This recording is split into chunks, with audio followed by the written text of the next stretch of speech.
روایت میں واضح آیا فمن وافق تأمینہ تأمین الملائکہ غفر لہ ما تقدم من ذنبہ، کہ جس کی آمین فرشتوں کی آمین کے ساتھ مل جاتی ہے اللہ پاک اس کے تمام پچھلے گناہوں کو معاف فرما دیتے ہیں۔ کہ تم وہ آمین جو امام کے سورہ فاتحہ کے ختم پر کہتے ہو وہ کہاں سے لاؤ گے؟ اللہ کے نبی صلی اللہ علیہ وسلم نے پوری حیات مبارکہ میں، پوری حیات مقدسہ میں اللہ کے نبی صلی اللہ علیہ وسلم نے جماعت کی تاکید کی، مسجد میں جماعت کے ساتھ ادا کرنے کا حکم فرمایا۔ آخری زمانہ ہے،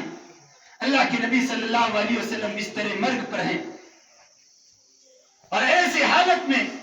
صحابہ حضور پاک صلی اللہ علیہ وسلم کی آمد کا انتظار کر رہے ہیں کہ مصلی نبی خالی ہے، اللہ کے نبی صلی اللہ علیہ وسلم تشریف فرمائیں اور ہم آپ کی ابتدا میں نماز ادا کریں۔ صحابہ انتظار میں بیٹھے ہوئے ہیں اور اللہ کے نبی کا حال یہ ہے، تھوڑی دیر کے لیے افاقہ ہوتا پھر غشی آ جاتی، تھوڑی دیر کے لیے افاقہ ہوتا پھر غشی آ جاتی، تھوڑی دیر کے لیے افاقہ ہوتا پھر غشی آ جاتی، پردہ اٹھا کر دیکھتے اور کہتے صحابہ کیا کر رہے ہیں، نماز کا وقت ہو چکا ہے۔ خادمان رسول اور آپ صلی اللہ علیہ وسلم کے گھر والے کہتے اے اللہ کے نبی صحابہ آپ کے انتظار میں ہیں کہ وہ آپ کی ابتدا میں نماز کو ادا کریں۔ تھوڑی دیر کے بعد اللہ کے نبی صلی اللہ علیہ وسلم اپنے چہرے کو پانی کے ذریعے سے پوچھتے ہیں اور وضو سے فارغ ہوتے ہیں، پھر اللہ کے نبی صلی اللہ علیہ وسلم دو صحابہ کے کندھوں کا سہارا دے کر حضرت علی رضی اللہ تعالیٰ عنہ، حضرت زبیر رضی اللہ تعالیٰ عنہ یا بعض واقعات میں دوسرے صحابہ بھی ملتے ہیں، اللہ کے نبی صلی اللہ علیہ وسلم نے اپنے دونوں مونڈے مبارک کو ان کے دونوں کندھوں پر رکھا،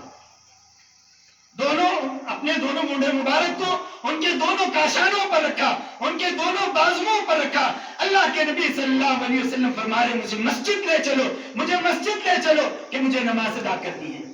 صحابہ کہتے ہیں ہماری آنکھیں گواہ ہیں اس بات کی کہ اللہ کے نبی صلی اللہ علیہ وسلم کی پیروں کی طاقت ختم ہو چکی تھی، کہ اللہ کے نبی صلی اللہ علیہ وسلم پیروں کو صحیح طور پر زمین پر ٹکا نہیں سکتے تھے، کہ کمزوری کا حال یہ تھا کہ اللہ کے نبی صلی اللہ علیہ وسلم مسجد نبوی کو آ رہے تو آپ کے دونوں پیروں کے انگوٹھے مبارک ایسے زمین پر گھسیٹتے ہوئے آ رہے ہیں، کہ دونوں پیروں مبارک کے انگوٹھے زمین پر ایسے گھسیٹتے ہوئے آ رہے ہیں جیسے زمین پر دو لکیریں پڑ گئی،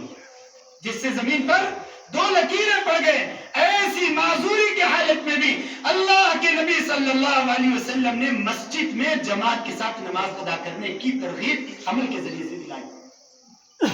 چاہتے حضور، چاہتے سرکار مسجد کے بجائے اپنے گھر میں نماز ادا کرتے، لیکن اللہ کے نبی صلی اللہ علیہ وسلم تعلیم دے رہے ہیں، فرمانا چاہ رہے ہیں مسجد کی نماز کی اہمیت یہ ہے اگر تمہیں گھسٹ کر بھی آنا پڑے، اگر تمہیں کسی کے سہارے بھی آنا پڑے تو تم کوشش یہ کرو کہ اپنی نماز مسجد میں جماعت کے ساتھ ادا کریں۔ اللہ کے نبی صلی اللہ علیہ وسلم نے فرمایا کہ جو علت قرۃ عینی فی الصلاۃ، کہ میری آنکھوں کی ٹھنڈک کسی میں تلاش کرنا چاہتے ہو وہ نماز کے اندر رکھی گئی۔ دنیا سے جا رہے ہیں، دنیا سے پردہ فرمانے کے قریب ہیں، آخری زمانے کی آخری وصیتیں، آخری تاکید اس امت کو اللہ کے نبی صلی اللہ علیہ وسلم فرما رہے ہیں الصلاۃ الصلاۃ، نماز کا اہتمام کرتے رہنا، نماز کی پابندی کرتے رہنا، نماز کا شوق اپنے دلوں کے اندر رکھنا، نماز سے اپنے آپ کو زندگیوں سے روشن بنا کے رکھنا۔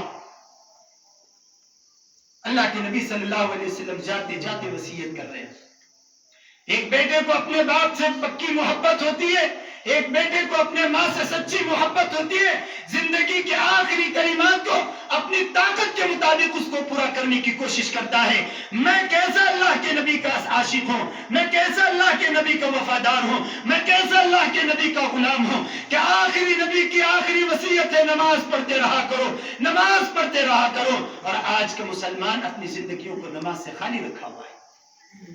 اللہ کے نبی فرما رہے ہیں اول ما يحاسب به العبد يوم القیامہ، قیامت کے دن سب سے پہلے جس چیز کا حساب لیا جائے گا وہ نماز ہوگی۔ نماز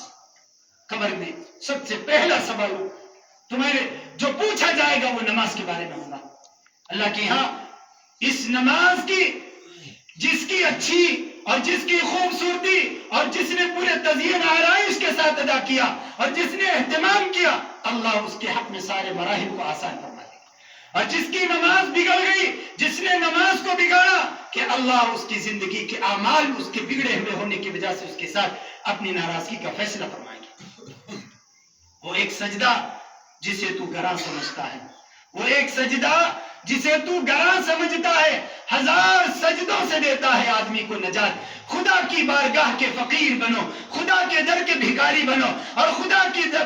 کی بارگاہ کے عاشق بنو، اللہ تمہیں دنیا کے تمام دروں سے محتاج ہونے سے بچا لے گا۔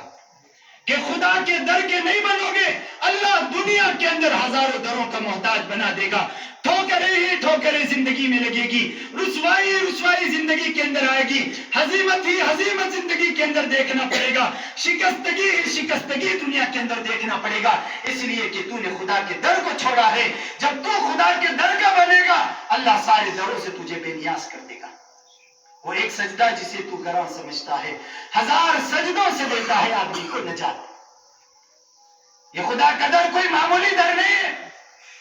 آج کا نوجوان یہ سمجھتا ہے کہ زندگی کی کامیابی اور زندگی کی رونق تو اس میں ہے کہ میں اپنے ہاتھوں میں سگریٹ کی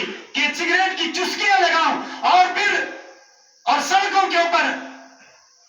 بے حیائی اور بد کرداری کو اختیار کرتے ہوئے اپنی زندگی کو گزاروں۔ یاد رکھو، اللہ کے نبی صلی اللہ علیہ وسلم نے خوشخبری دی اس نوجوان کو کہ جس کا تعلق اللہ کے گھر سے ہوگا، جو مسجد کی صفوں کی زینت ہوگا، جو قرآن سے اپنے تعلق کو جوڑا ہوگا۔ اللہ کے نبی فرماتے ہیں، سبعۃ لا یظلھم اللہ الا ذلہ، کہ 7 ایسے لوگ ہیں جسے اللہ اس دن اپنے عرش کا سایہ دے گا، جس دن ہر ایک کو سائے کی تلاش ہوگی۔ کس کو؟ اللہ فرماتے ہیں، رجل قلبہ معلق